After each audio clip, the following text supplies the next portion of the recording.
sufficient PPE to protect you. Thank you for showing up, even after days where you lose somebody or even multiple people under your care. And recently, thank you for showing up in this surge when I know you have more patience than ever, and when your frustration is growing because when you leave that hospital where everybody is wearing their mask, you go back into a community where some people aren't. We don't deserve you and how special you are, and the time and the effort that you give us, the heartbreak that you have endured. But we need you. We've been counting on you, and you have come through for us day after day.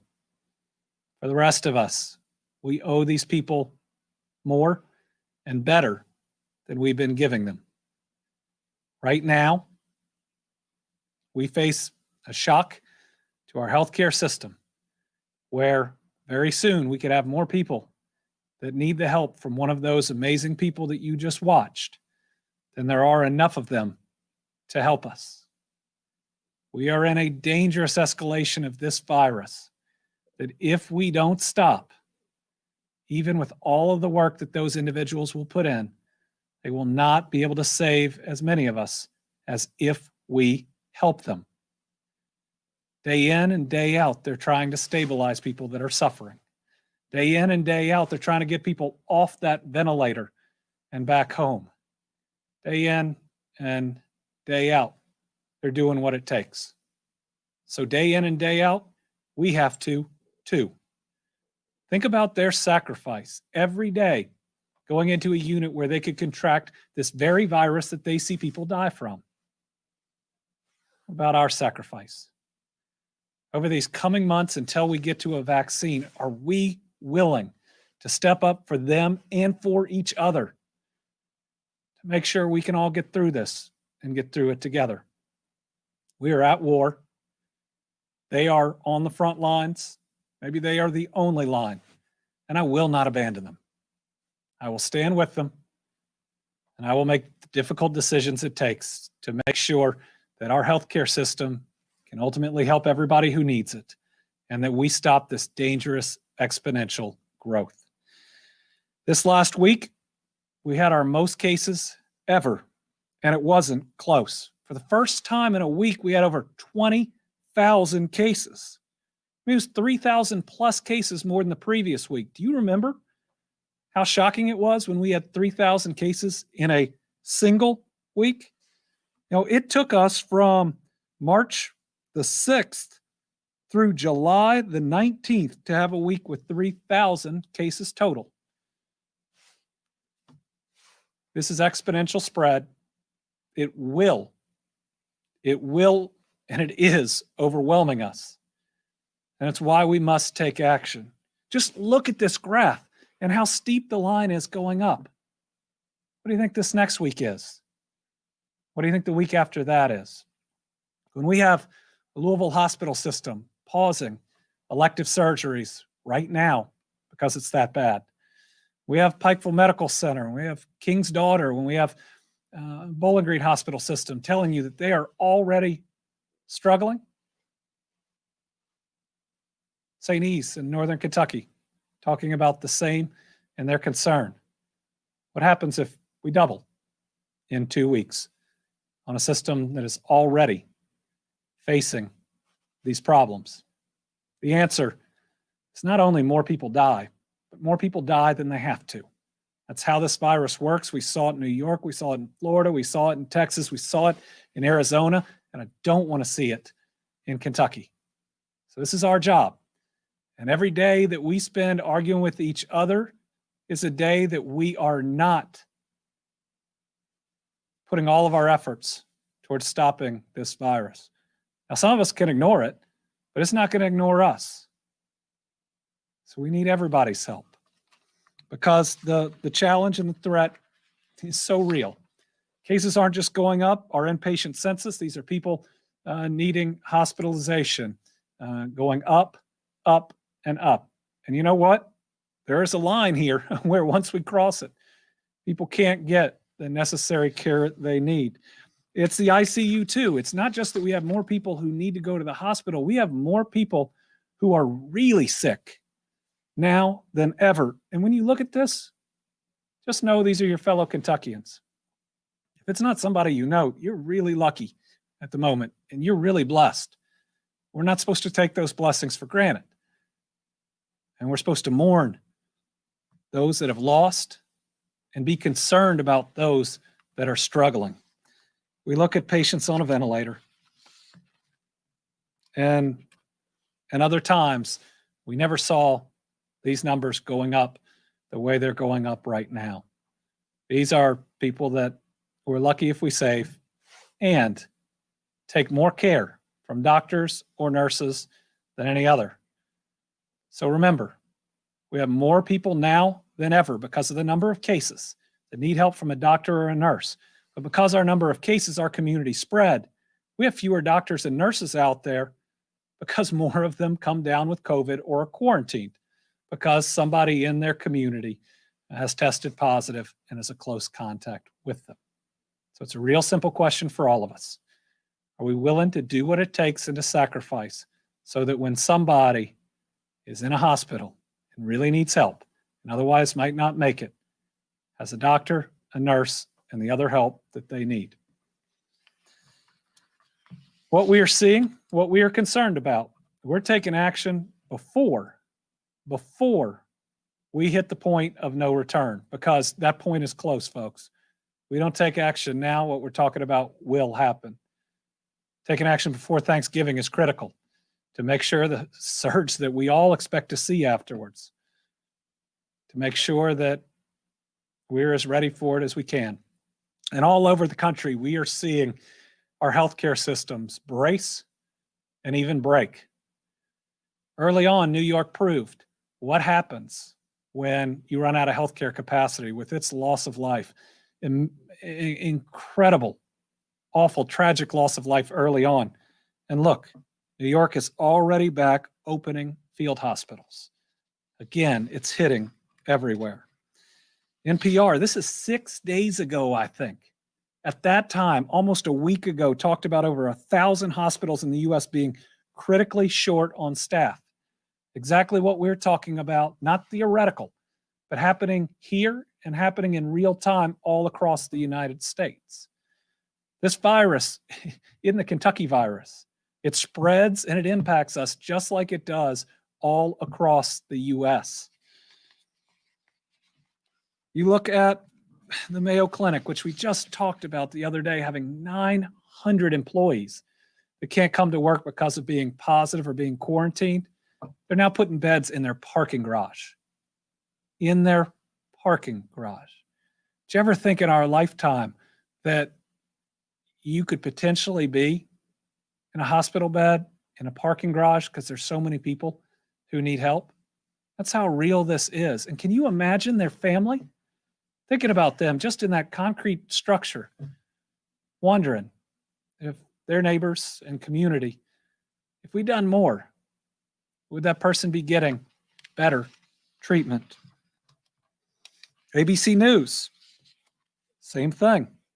Hospitals nationwide facing a shortage of medical staff. Here's the thing with that. With this not just happening regionally, like we saw in other waves, there's nobody coming to help us. When our Kentucky providers run out, there's no one coming to our aid. We have to protect ourselves. And the threat is so very real. You look at places like New Mexico running out of beds very quickly. Because remember, if we have 3,000 more cases this week than last week and people need a hospital bed for 10 days, 15 days, it adds up incredibly quickly. And then what we see is it can hit areas that don't have as many beds and hurt. North Dakota, this is already happening. They're way over capacity. But in Oklahoma, they're talking about rural beds having run out. Now, we stepped up for rural health care during this pandemic. Expanded Medicaid has helped keep their doors open, so we have more rural options than places like Oklahoma. But still, it means in your community, Those beds may run out faster than others, which means more people in your community are going to struggle to get the care that they need. The surge is very real. Today, we have the highest number of cases we've ever had on a Monday. I'm tired of having to report that. I'm tired of watching our people suffer, knowing that every day we have a new record. More people are going to need to go to the hospital, and more people are going to die. I want to thank the vast majority of so many of you that do the right thing every day. And that's people. It's also businesses, even ones right now that are suffering the most. Thank you. Thank you. Just like in that video, we are all having a test of our resolve and of our humanity. Now, I was watching my church service virtually on Sunday, and I was reminded of the parable of the lost sheep and how the shepherd leaves a flock to make sure that he is able to go get and care for that one sheep, that one is so important. I want people to remember that lesson when they simply say that we ought to give up, or, oh, that person who passed away was already old. That person is part of our flock, and they matter. Every single person that we lose, whose information I read, matters. We will not sacrifice each other. We will not do it. So we will fight back regardless of the pain. And I will push us to fight back regardless of the ramifications for me. It's just too important. Today we're reporting 2,135 new cases of COVID-19. Remember, Mondays are always our lowest day, and that's because the labs aren't open, all of them, through the weekend. This is our highest Monday by a significant amount. Total cases since the beginning, 160,232. Our positivity rate, 8.97%, down a little bit. 1,573 Kentuckians in the hospital, 391 in the ICU, 203 on a ventilator. New cases by county: Jefferson, 435, Fayette, 260, Madison, 110. Boone and Kenton getting hit so hard. Boone, 85, Kenton, 77, McCracken, 68, Warren, 54, Campbell, 39, Oldham, 38. I think they had 100 plus the other day. It's a big outbreak in Oldham County. Greenup, 32, Jessamine, 30, Davis, 28, Graves, 26, Callaway, 25, Franklin, 24, Whitley, 23, Bullitt, 22, Montgomery, 22, Boyd and Logan and Powell County, 21, Barron, Floyd, and Shelby, 20. You can see the rest on kycovid19.ky.gov. If we have highest Monday, Tuesday, Wednesday, Thursday, and Friday this week again, with what we're going to see happening over Thanksgiving, we're headed to an even darker place than we are right now. That's why we're taking the steps that we're taking to put up a fight against a virus that wants to take those we love. And it's our job to fight for those individuals. Today, we're announcing 5 new deaths. They include a 73-year-old woman from Fayette County, a 73-year-old man from Harlan County, an 88 and an 85-year-old man from McCracken County, and a 77-year-old man from Webster County. Let's remember that those just aren't names and ages. Those are people we care about and love. So today we've got a memorial for Latasha Benton. COVID-19 is stripping us of people we love in our Kentucky communities.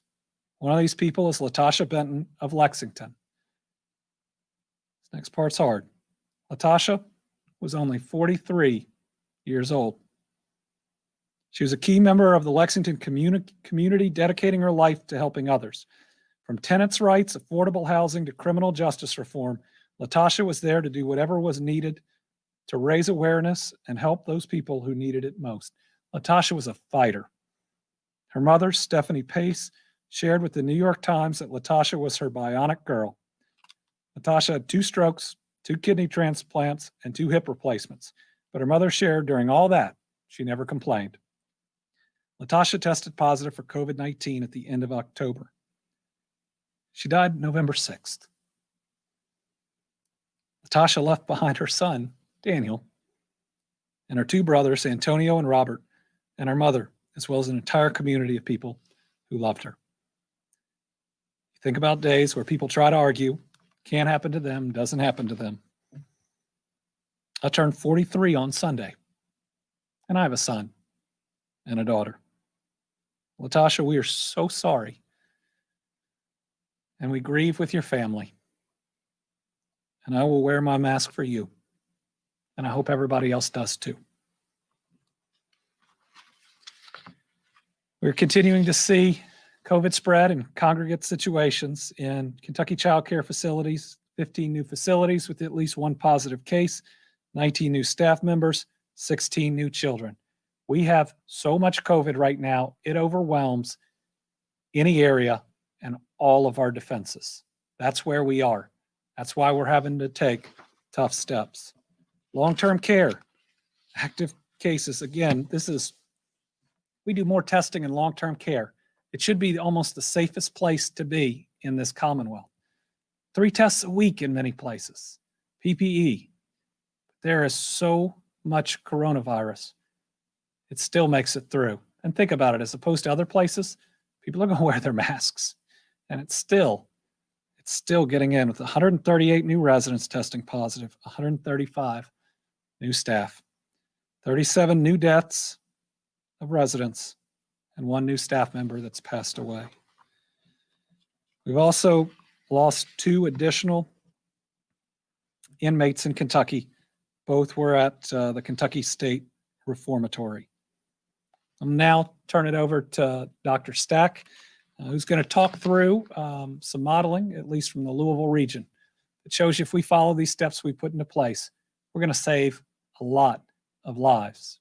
And if we don't, more people will die than have to. That's why we're doing what it takes to help each other to make it through this. Steve?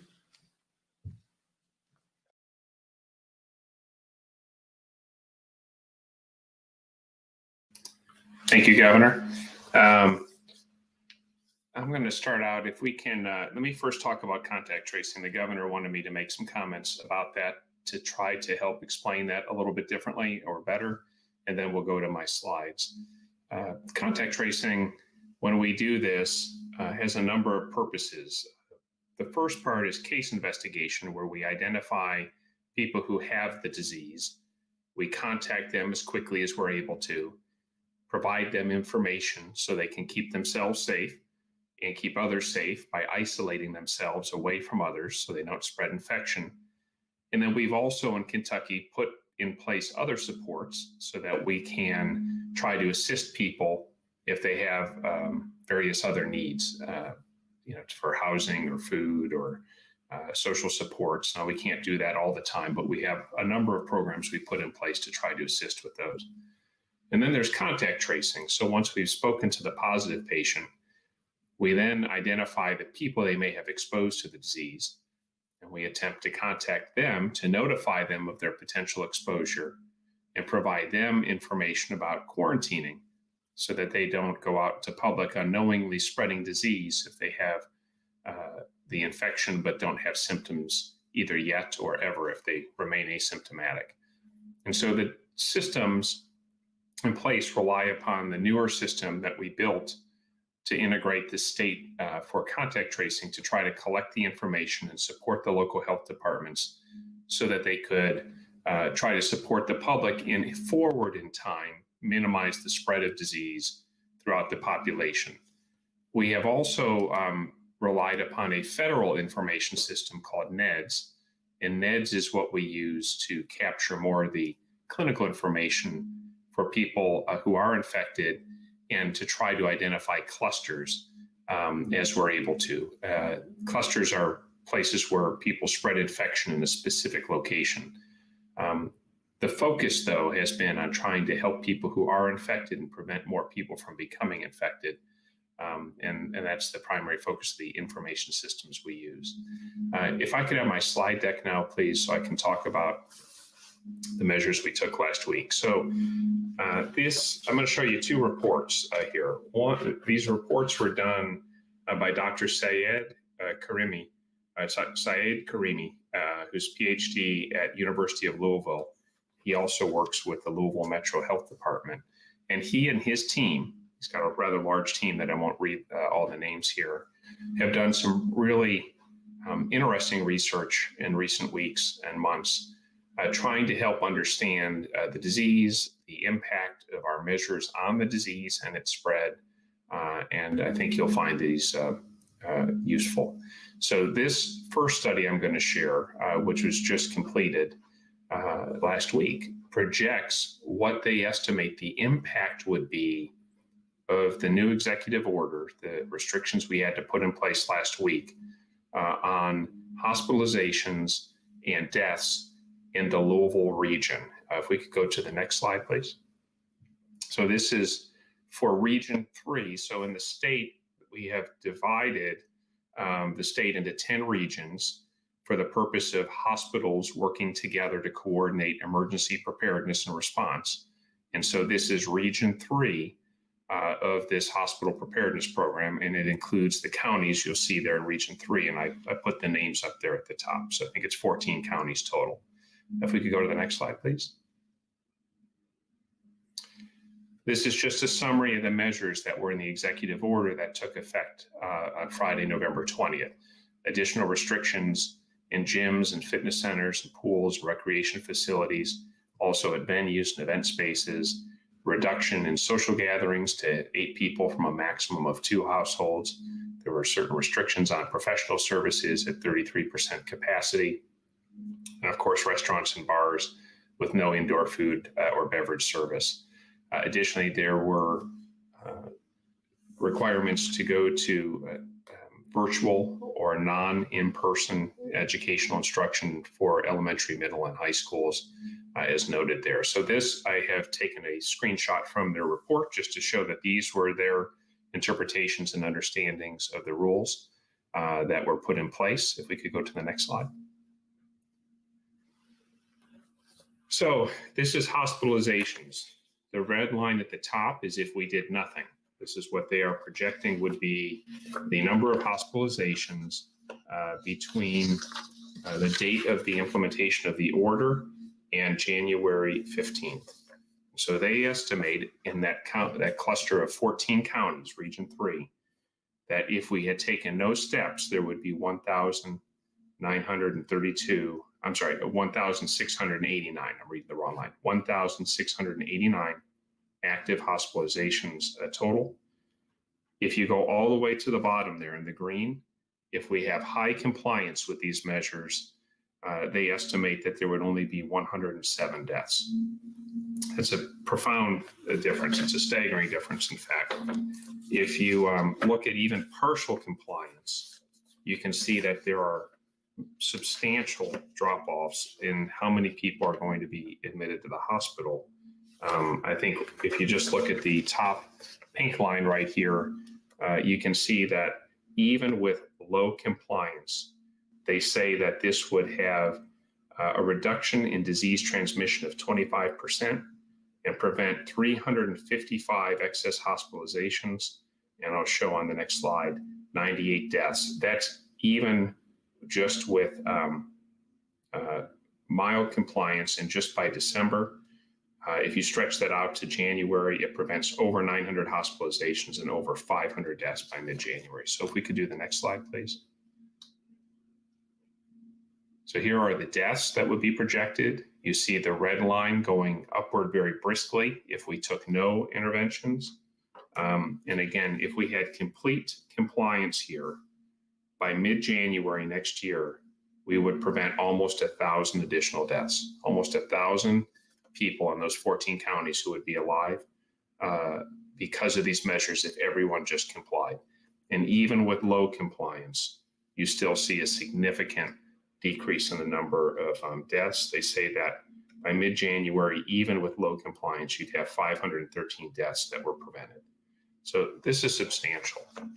Those measures, if they're followed, could have a profound impact and could really change the trajectory of this and completely avert the crisis of healthcare staffing and the harm that is caused to other people without COVID who aren't able to get care because COVID fills the hospitals, consumes all the resources, and also causes healthcare workers to go out sick. So if we could do the next slide, please. These same researchers also did a study where they observed in the Louisville area from November 5th through November 11th, mask use. So they actually had folks go into different types of settings and observe how many or how the compliance was with the mask mandate.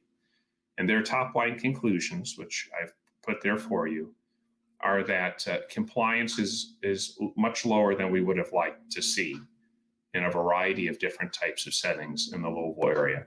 That it was common to see both visitors and staff in public places who were either not wearing masks or if they were wearing masks, were wearing them incorrectly.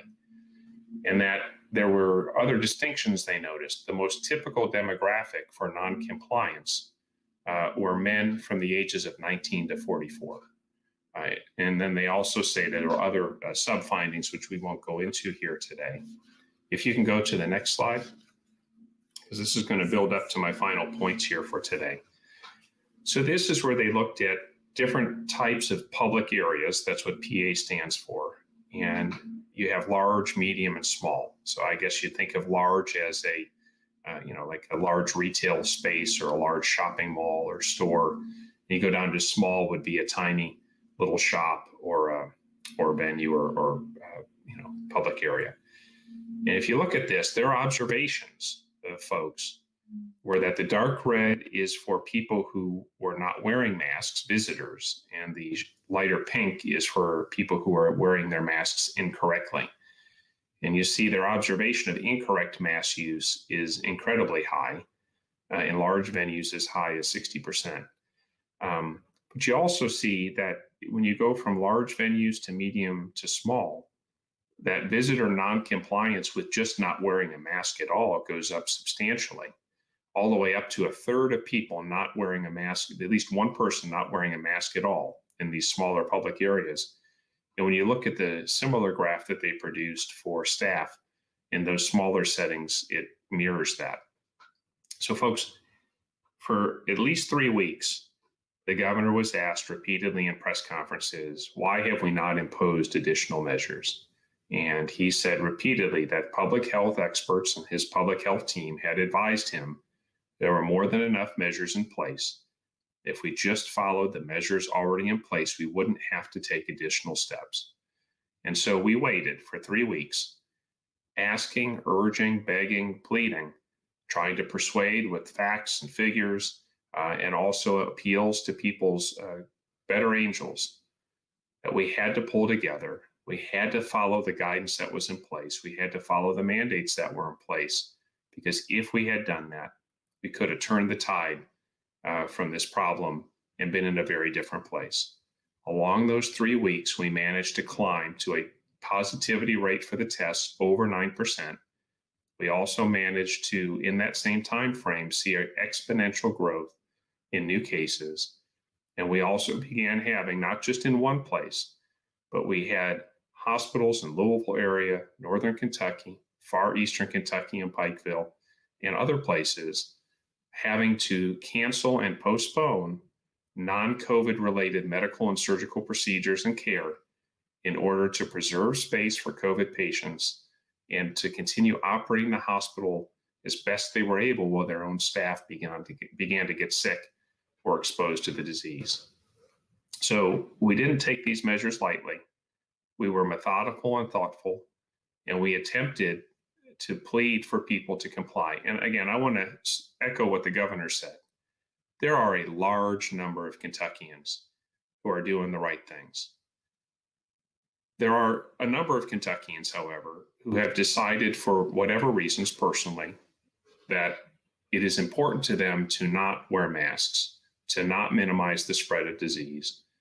either because they don't believe it is real or they don't believe it is severe.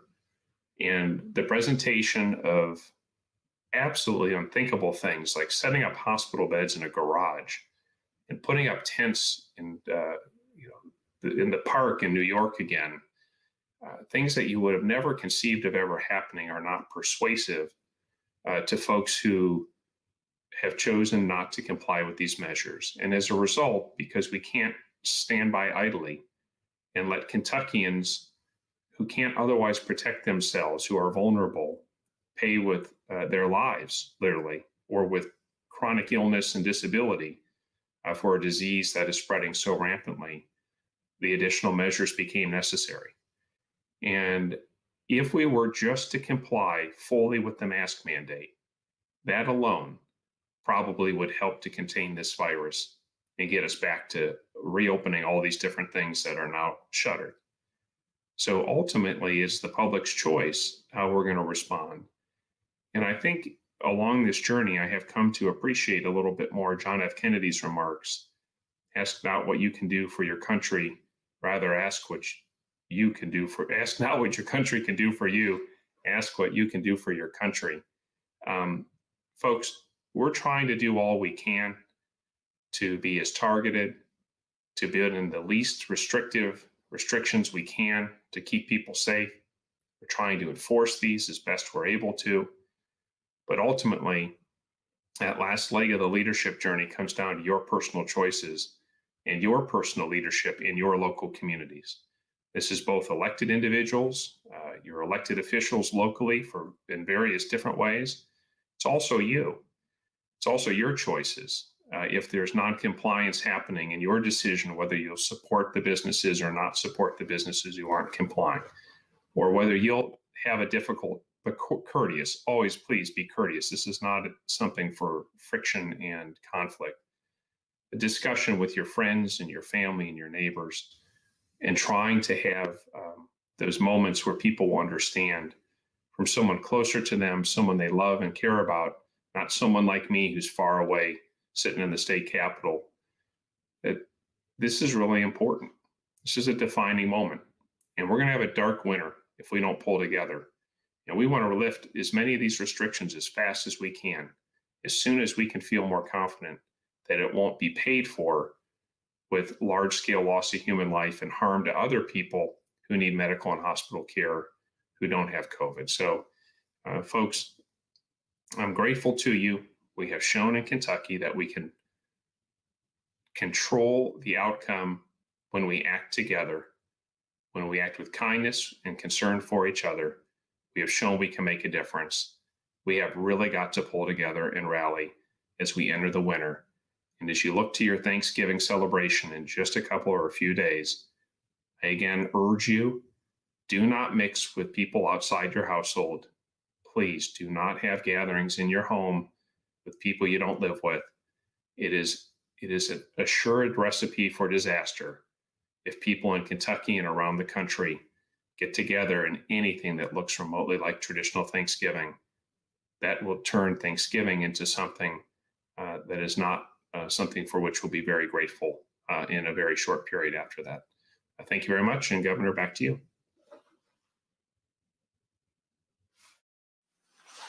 Thank you to Dr. Stack for all your work helping us get through this. We're going to open it up to questions. We have numerous reporters or journalists and a number of written questions as well. So we'll start with Shelby Smithson from WKYT. Hi, Governor. Thank you. We've seen a lot of restaurants utilizing tents outside to kind of offset the loss of the indoor dining. What are your thoughts on that? And any concern that when we're seeing the walls added and heating added and everything else, that it kind of becomes just as risky as indoor? Well, we're reviewing some of these options. There are some that we believe are safe, and then there are some that might be trying to cut corners. So we're looking to get better guidance out. We want to give every opportunity that is safe for restaurants to do outdoor dining, but we do not want them to create what is basically an indoor area where it's just spreading somewhere differently than their regular walls. So this is something that we were looking at today. Most that did it over the summer and other times did it well, but we got to make sure, especially as it's getting cold, that it is done right, because the sacrifice we're doing the next 3 weeks, we want it to work. We don't want it to have to go longer. I don't plan for it to go longer, but it has to work. And if we try to cheat it, which, we saw a lot of bars that were absolutely packed at a time when we had capacity restrictions, a seat rule, a mask rule, but just packed and overrun. So again, if we don't follow the rules that are in place right now, we don't get the outcome that we want. Catherine Collins, WLEX. Hi, Governor. Along those same lines, what is your reaction to the restaurants that have said that they will not follow your new restrictions? And has there been any action taken against those restaurants to enforce those rules?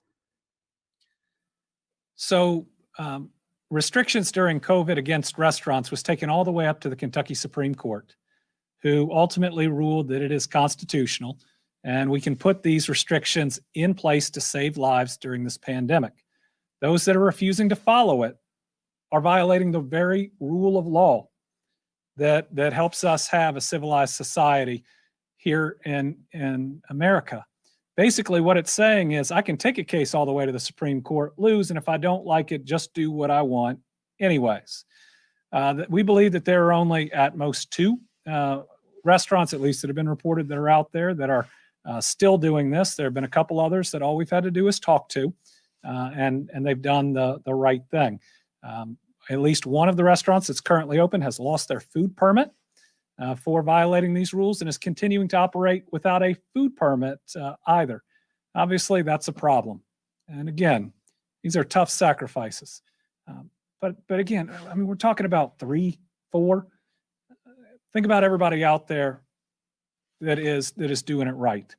I mean, I don't think the story is one restaurant that says that the operation of their restaurant is liberty and America and rise up online. I think it's every other one doing the right thing, trying to protect us, caring about their clientele, begging you to do takeout, doing everything they can to make it through. Just like back in March and April, so many of them doing the right thing, even if they disagree and even if it's hard, doing the right thing. All right, Stu Johnson, WEKU. Good afternoon, Governor. Today, officials at Rupp Arena announced plans to reopen for UK basketball games and concerts. Why don't tighter restrictions on gatherings apply to this kind of public venue? And another way, I guess, of asking is, how is it safer to attend a UK or U of L or any other college game but not congregate generally?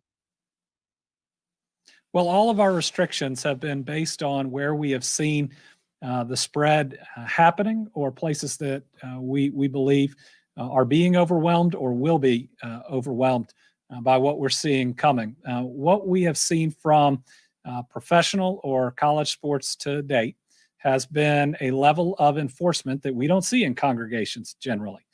We don't have ushers walking up and down, kicking people out of facilities that aren't wearing masks like we have seen at these events. If at any time the enforcement is not there, then that's something that we have to look at. But I believe what we've got is 15% compliance, 15% capacity in a very large building with more people enforcing it than anywhere else in the Commonwealth. But if we start seeing any cases happening from it, then we'll take action there as well. But everybody tries to draw these false equivalencies of, well, why restaurants and not Walmart? When was the last time you and 10 people went to Walmart, sat down, took off your mask, and ate and drank for an hour in the middle of Walmart?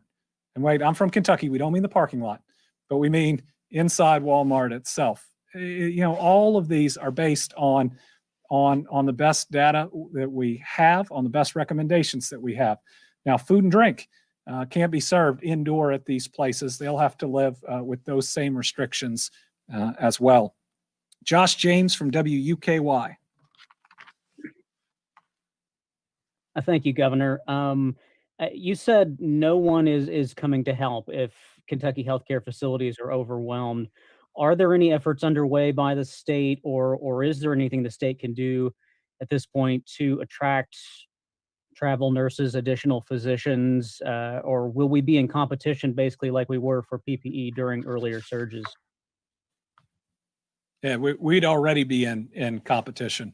Now, North Dakota, South Dakota, some of the scariest places on earth to be right now.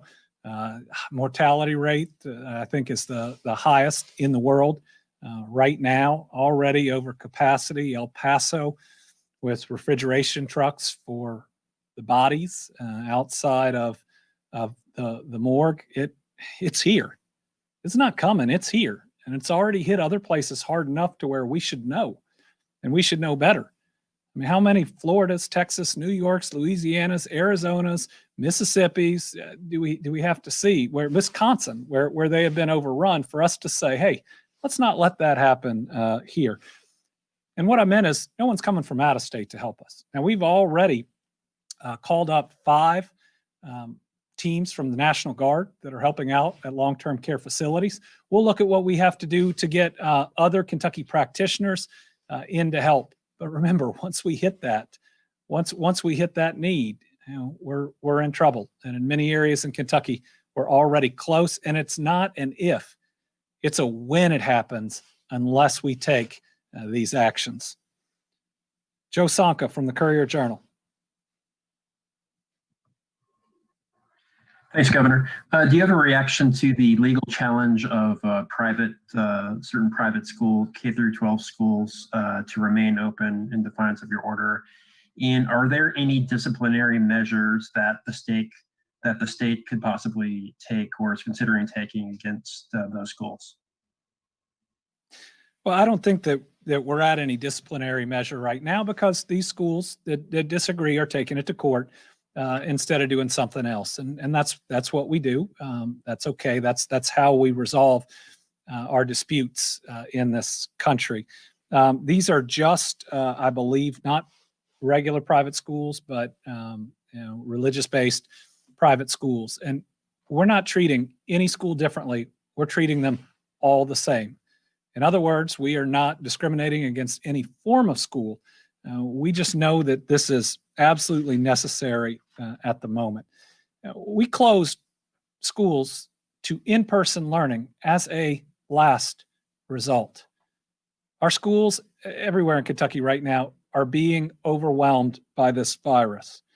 We set up the color-coded system where superintendents would get to make a call. And we originally said that was under 6% positivity, which at the time seemed really high. We weren't rash when it reached 7% or even 8%.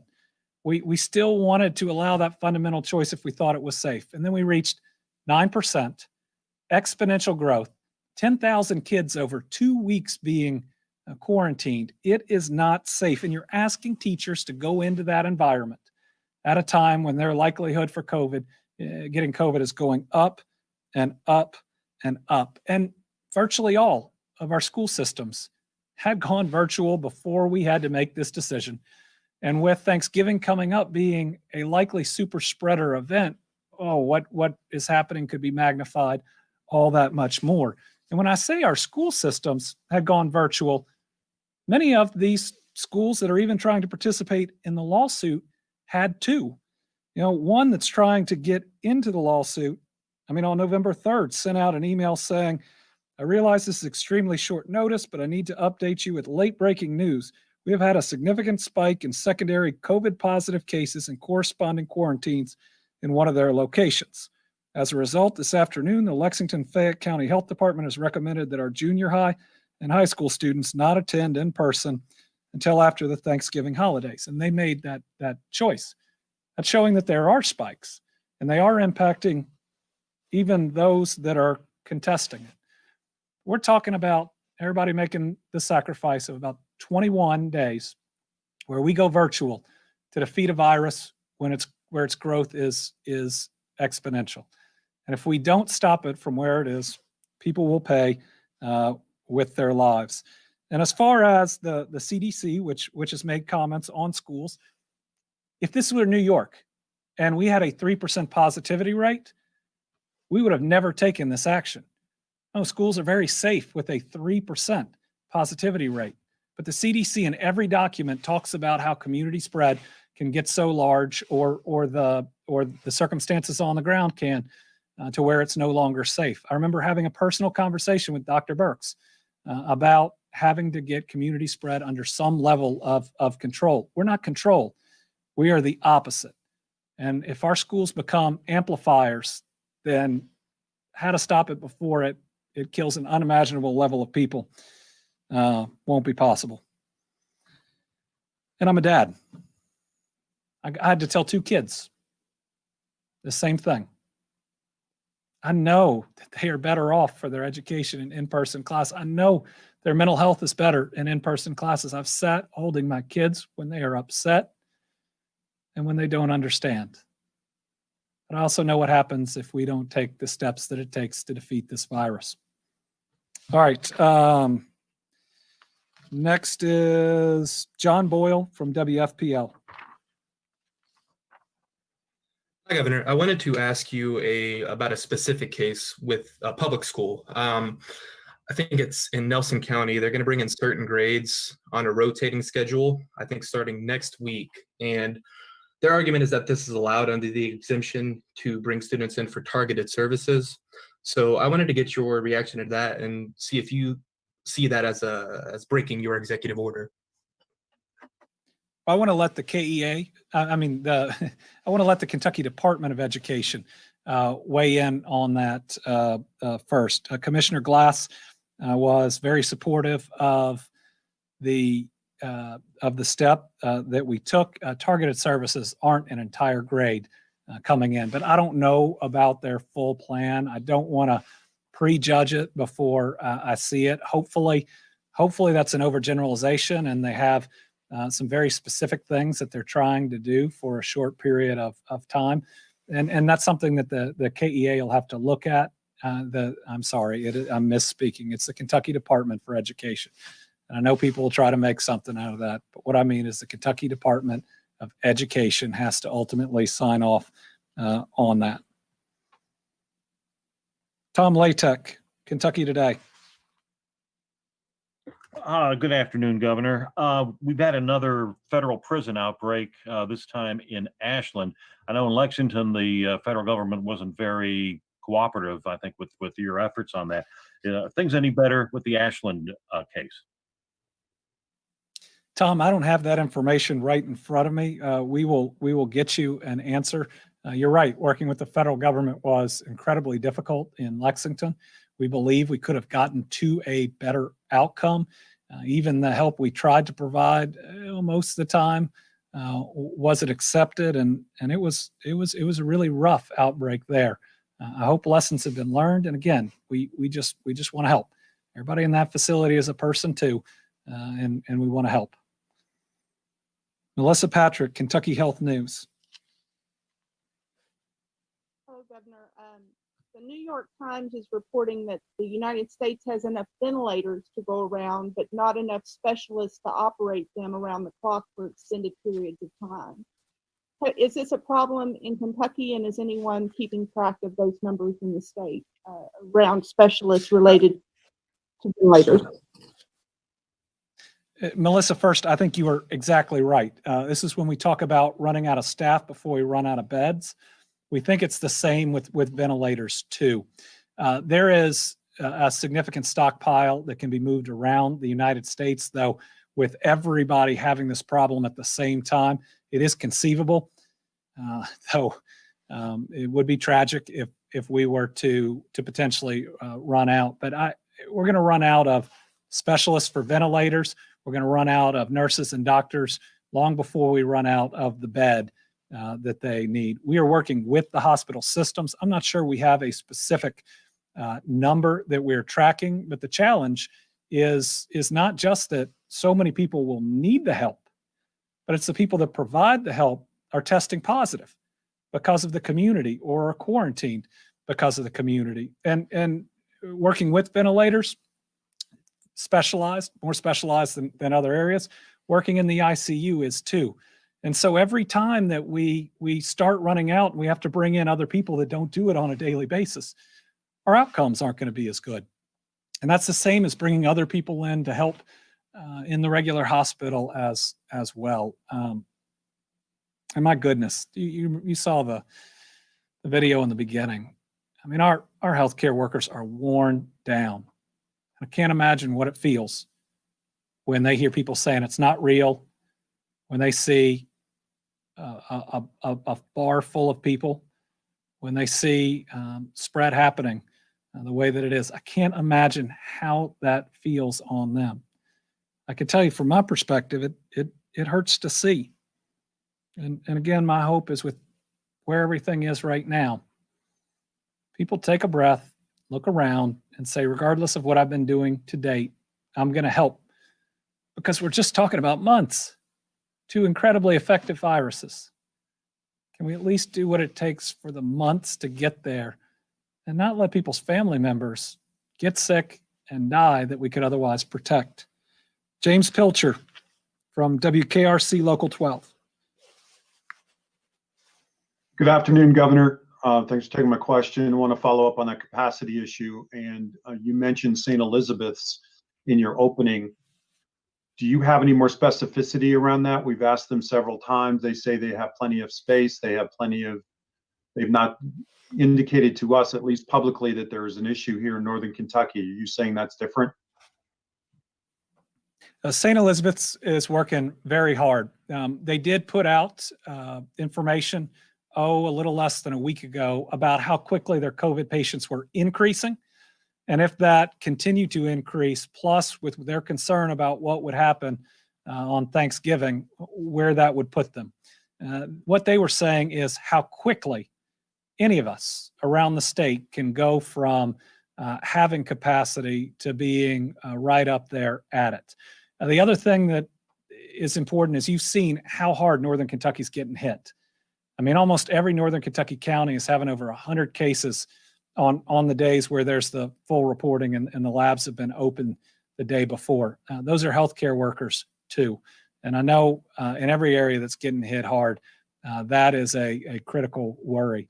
St. Elizabeth's has been a great partner throughout this. They're helping us with our testing. They have been real leaders. All of our hospital systems, including St. Elizabeth's. I can't say enough positive things about them, but also about all the people that they employ that go into those doors every day to help us out.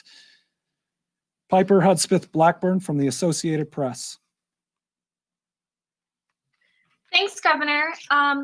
Given the persistent rise in cases in the last week and a couple of days before then, and also the higher proportion of Kentuckians testing positive in proportion to the amount of tests being administered, how would you characterize the status of the state's contact tracing system compared to last week? And is it overwhelmed to the point that it has lost its effectiveness as a way to monitor the spread of the virus? Thank you. Our contact tracing system is overwhelmed, absolutely overwhelmed. You look at 20,000 plus cases last week, and not just getting in touch with those people, but then trying to call all of their close contacts. That's overwhelming. Contact tracing is meant to stop the spread, but when your spread is this much, it's incredibly difficult. But no, it doesn't eliminate the need, because you got a couple purposes. The primary purpose is to stop the spread, and typically that's done through the contact tracers themselves. You have it. Who have you been around?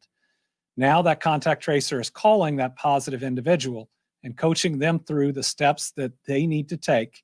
First of all, to not spread it themselves. Without the contact tracer talking to the positive individual, they might not get the isolation piece. How to deal with their family members, not to go to work, not to spread it through different areas in their community. And then coach them through, you also need to call your employer, people that you've been around the last X number of days. But there's a second piece too. When the contact tracers call you and you're positive, they talk through what to expect.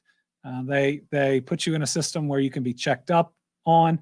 They can ask you about resources that you may need, different help, especially if you live alone. And so for that purpose, 20,000 folks last week, some of which are going to have greater needs than others. Right now it might be more of a triage because that's where we are, but that's really important to that person who gets the call. And they're also scared. Anybody who has a positive test is scared, right? I mean, it's not just natural. It happens. In fact, even when you're quarantined and you're just waiting, because I've been there, you're scared. And having that person, that professional to talk to you about it is helpful. John Charlton from WHAS. Hey, Governor, thanks a lot for taking my questions. I just got the recent new numbers on unemployment. It looks like we're still kind of in the 75,000 unresolved claims range.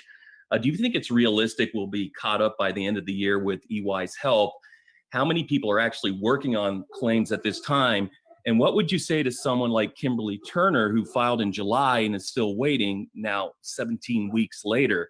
With the way state is, tackling unresolved claims by month, can she really expect resolution by the end of the year? We're going to work really hard to get her resolution as soon as possible. I know that we look at these numbers sometime and we say it was 70,000 last month and it's 70,000 this month. Yes, but another month has gone by where sadly other people are filing for unemployment. So please know that each month that goes by bring new claims that we're working on. We look at now going from the oldest claims first, but just looking at a claim doesn't mean we can resolve it. We have a certain number of claims where we're waiting to get information back from the individual. We have certain claims where we're waiting to get information back from other states. We have certain claims that we can't say yes to because the employer is challenging it. We have certain claims that the federal government says that we can't approve. And throughout this, we still have a 20-plus-year-old computer system that we're putting, I think, $4 to $6 million in to improve during the pandemic. But we'll certainly be looking in our budget to do the full and necessary upgrade. What I can promise is we are going to work our very hardest each and every day. And somebody filing in July that qualifies and not having it right now, it's not okay. It's not okay. But the folks in UI are working day in and day out. And I know it's not going to bring, it's not going to help that individual rest any easier. We want to help and we're trying. All right. I want to thank everybody for joining us today. Exponential growth is the thing that we always wanted to avoid and was the real threat when this thing started. And we're there. We are there. We're not going to get to our point of no return, which happened in the Dakotas, before taking action. We are at war. We are. We lost 1,700 plus people. It's our job to fight back. We will not surrender. We will not accept the fatalities. And we will not simply say those sheep, those individuals in our flock that are struggling aren't worth helping and saving. That parable about the one being so important and us having a duty to help the one, that's part of my faith. That's part of how I'm taught to live and to lead. And it's time that we never say because someone is old or someone's had a pre-existing health condition, we're not going to do what it takes to get them and to bring them back to the fold and to protect them as much as we can. We live and we lead by our values and by our faith, and that's going to get us through this. So we're going to get through this. We're going to get through this together. We're going to be back tomorrow at 4, and then Wednesday all the way up until the next Monday, we'll be doing releases or videos. Let me close by saying I love Thanksgiving, and I know you do too. Let's make sure that next year we don't look back on Thanksgiving this year, realize we made mistakes, and it be marred in our mind and with our family. Who's with us next Thanksgiving depends on how we do this Thanksgiving. So let's be grateful for the knowledge we've been given. Let's do the right thing. Thank you.